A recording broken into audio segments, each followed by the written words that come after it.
एक बार की बात है, किसी गांव के मंदिर में देव शर्मा नाम का एक प्रतिष्ठित साधु रहता था। गांव में सभी उसका सम्मान करते थे। उसे अपने भक्तों से दान में तरह तरह के वस्त्र, उपहार, खाद्य सामग्री और पैसे मिले थे। उन वस्त्रों को बेचकर साधु ने काफी धन जमा लिया था। साधु को भी किसी पर खाद्य सामग्री और पैसे मिले थे।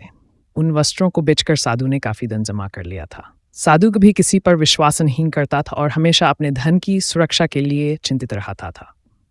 वह अपने धन को एक पोटली में रखता विश्वास नहीं करता, हमेशा अपने धन की सुरक्षा के लिए चिंतित रहता था। वह अपने धन को एक पोटली में रखता था और उसे हमेशा अपने साथ ले ही चलता था। उसी गांव में एक ठग रहता था।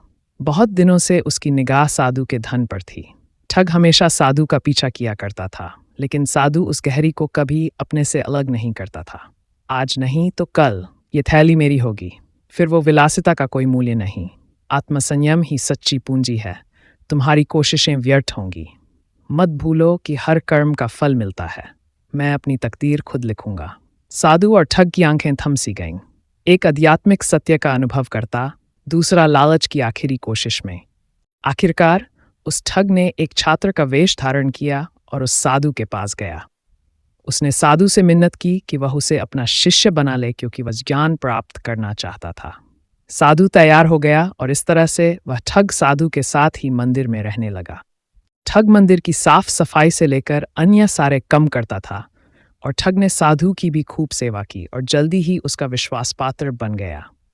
एक दिन साधु को पास के गांव में एक अनुष्ठान के लिए आमंत्रित किया गया।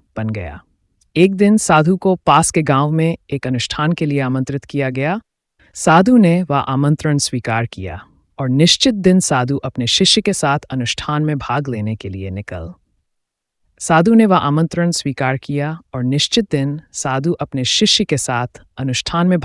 के लिए निकल पड़ा। रास्ते में एक नदी पड़ी और साधु ने स्नान करने की इच्छा व्यक्त की। उसने पैसों की गठरी को एक कंबल के भीतर रखा और उसे नदी के किनारे रख दिया।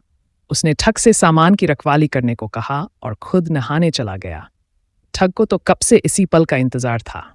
जैसे ही साधु नदी में डुबकी लगाने गया, वह रुपयों की गठरी लेकर चंपत हो गया। इस कहानी से क्या सीखें? इस कहानी से हमें ये शिक्षा मिलती है कि सिर्फ किसी अजनबी की चिकनी चुपड़ी बातों में आकर ही उस पर विश्वास नहीं कर लेना चाहिए। मुंह में राम बगल में छुरी रखने वाले लोगों की इस दुनिया में कोई कमी नहीं है। इनसे हमेशा बच के रहें।